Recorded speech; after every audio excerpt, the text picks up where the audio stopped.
So this box is a very simple, classic looking box. We want a simple, classic looking handle. So what I've kind of come up with is this right here. It's just a simple, it's a 2" by 5" kind of an oval there, 2 inches down, and it fits really nice in the hand. It'll be easy to grasp, and I think it just fits really good for the box. So I've got laid out, I'm 5 inches in, so 5 inches here, off the center, and 2 inches down. So I don't have any bits that are big enough to do 1.5 inches. The 1 inch is just going to be a little bit too small. So your normal bit and brace sets, all the ones that I've seen, are going to go from little all the way up to about 1 inch, which is a 16 here. You could get by with a 1 inch, but I think it just looks a little bit small. So here's something I've never really used before until today. This was one of my granddad's bits here. This is an Irwin. They call it an expansive bit. It goes from 7/8 all the way up to 3 inch. And how that works is just by adjusting it right here. This, as you loosen the screw in the back, this little cutter slides in and out. And then as far as you go out there, if that sticks out there 1.5 inches, you're going to have a 3-inch hole. So I've got this preset here at the 1.5 inches. There's a little line right on there. And so that's what we'll drill these holes with, and then we'll finish off with a coping saw. But I'll just take this right there at my intersection there and make a little indentation. And the same right here. It'd be better to use an awl, a little square awl. I just don't have one here. So I get it pretty close right there. Now this, because we're drilling such a big hole, I'm going to put it down on the ground so I can get my weight down on it. So something that's really important is we want to put a sacrificial board down first as we come through our hole. And we also definitely want to start drilling on the side that's going to show, the outside. As we drill through here, we want to be sure we don't want any tear out. And actually we're going to flip it. So I'll put this in here. And the reason why I'm doing this on the floor is because I need to put all my weight on this, because this is a pretty big hole for a brace. That little cutter on the outside of that bit just scores that so neat and clean. No tear out. Oops, well, a little bit right there. Actually, I got a little bit crooked.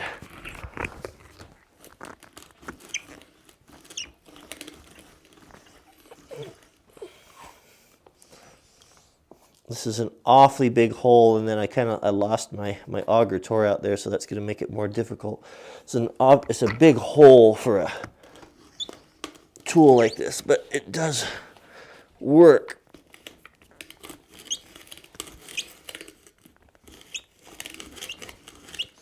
Now, I want to keep checking this and make sure. Okay, there. See, I've got that hole there. Where are you? I got that hole right there. That's good. I want to stop before I get to. As soon as I get that hole, I want to stop and flip it over, because with this big bit, if I go through there, I'll tear all these fibers out. This way, I can come in from the back side and really carefully let that cutter. See how it scores that? And then I can keep going through and meet the other side.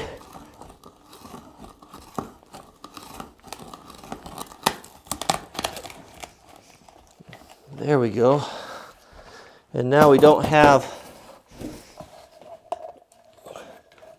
tear out on the sides they're going to show. We got a little cleanup to do there in the middle, but that's not a big deal. That's okay. It's a pretty versatile little bit, that one, isn't it? Well, that's one that's a must-have to have in your toolkit for sure. Okay, so now we'll just take a straight edge here and we'll just connect these two holes with a pencil line, and this is what we're going to follow with our coping saw. Nice straight edge like this is really important too. This one's, what is this, 2 feet? I've got one that's 12 inches and I've got one that's 2 feet. And I can't say I have a favorite. It's nice to have both, because this one's a bit long for smaller things, so one of each is really good. So this is a coping saw. This is a very clever little tool. this is perfect for, well, we have things like this, like where you can't get a saw blade in, right? So what you do is you take the blade loose, you set it back in the jaws there, feed it through your hole. Now these have a little tension on them, so if you can kind of wedge that against what you're working on there and press in a little bit and get that adjusted in there just nice. Okay, so you can see these little wings on here. These indicate the back of the blade. There's one on each side, so you can make sure that you're straight. And you want to set, when you put your blade in, you want to cut on the push, not on the pole. Cut on the push from everything that I've read. Again, this is really, I haven't used a lot of these before. We are kind of learning together here, but that's what Paul Sellers says, and if he says it, that's good enough for me. Okay, now we're ready to cut. So you should be able to see the line right there, so that's what we're going to try to follow. We're going to come right off of that corner and follow that line.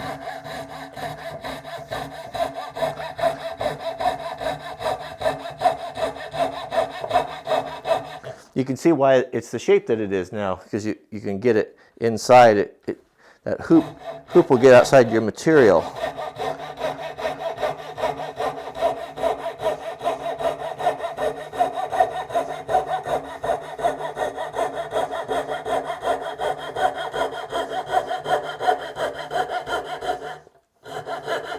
Getting off my line there a little bit.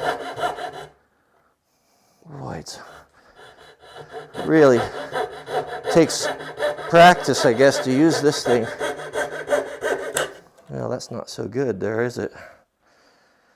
Well, we'll clean that up. So this is why we're doing it, right? We're learning here together.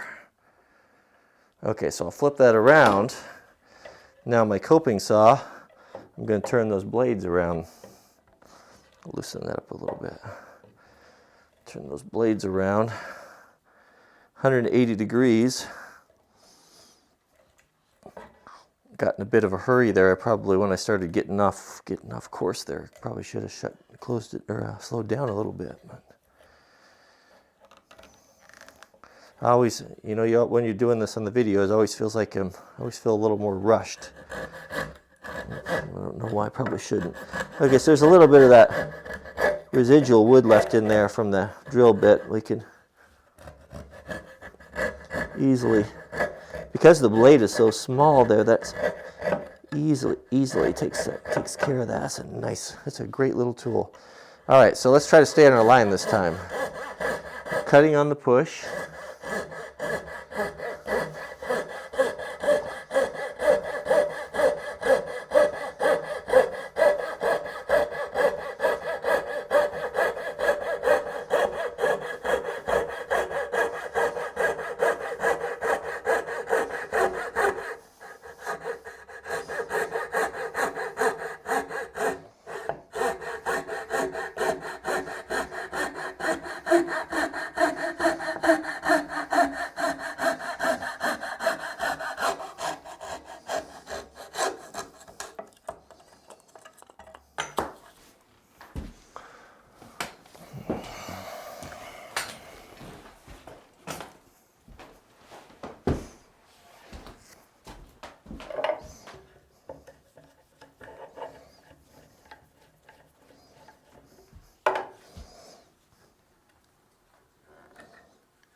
So I'm really not sure the best way to go about cleaning the inside of the handle out, so I'm just going to use my small draw knife to knock down those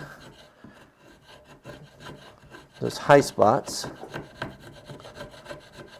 and get rid of the tool marks from the saw. Seems to work pretty good. A positively essential tool the draw knife, a little one like this, especially if you can find one that has the folding handles. Just indispensable for so many things. Okay. So I'm not sure what the best tool is to clean out those corners. I'm just going to use my Deering sheath knife, because that's what I used on the other one and it worked really good, the shape of it, and it's the sharpest tool I own. And so just make sure to go with the grain and take my time and clean this up. I want this box to have the look of a handmade box. So if it's a little crude, the carving like this, that's just fine by me. This shape of knife actually works really good on that radius. Works really good. So I'll just bring together those areas where I stopped with the draw knife. Now we can just very carefully, we'll just do kind of a really small bevel on there. Roll around that corner. Really kind of gives it a hand finished. I don't like sandpaper. I don't like the look of what sandpaper leaves behind, and I just don't like it anymore. So I'd rather have something look a little bit more unfinished than that look of the sandpaper. Nothing wrong with that. Boy, I'll tell you, I don't endorse products lightly. This knife here was made for me by Deering. I don't know if he's still taking orders or not. I did a video on this when I unboxed it, and so many of you ordered knives that he told me, he goes, I'm gonna cut it off after a while. I want to protect my quality. I want to make sure I'm not rushed, and I'm not gonna make guys wait years and years for knives. But check his site and be ready when he starts taking orders again, because these handmade knives, this one he made custom for me, I picked out all the colors and the finishes and everything, is man, it's a work of art. It's something that's really a joy to own. Okay, let's flip this over here. Do the other side, and that's going to be, once we get the box all finished up, we can clean things up and finish these little details here. Just wanted to kind of get it going. All right, I think it's time to glue this up. Put some paper down so we don't mess up our bench.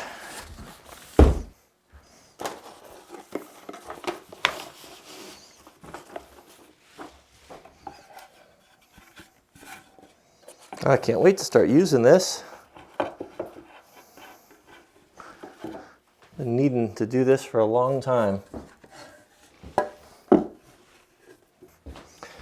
So just want to do a test fit here before we put our glue on. Make sure everything is good. All right, let's glue it up.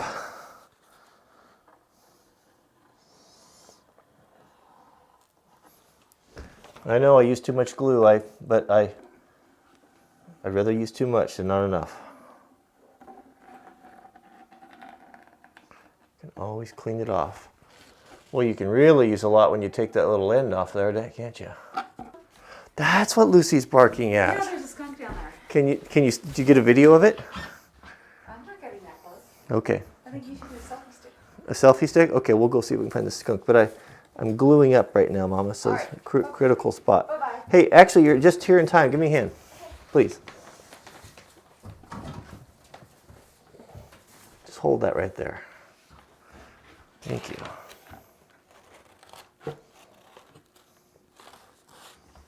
Should I push it together? Just hold it there so I get a clamp on it. Okay, just keep it together. All right, can you lift up the strap right about the middle portion there?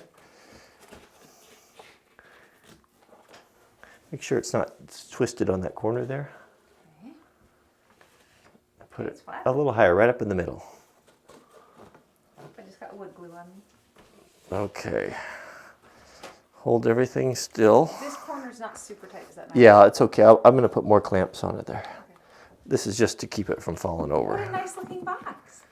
Well, it's crude, but I made all the lumber from the tree, dimensionally. Where does it fit? What's that? Where does it fit? What do you mean? I mean, does it fit like behind the stove? Well, I hadn't thought of that. Boy, the glue up is always such a panic. All right. I think I got it all squared. We'll double check it here.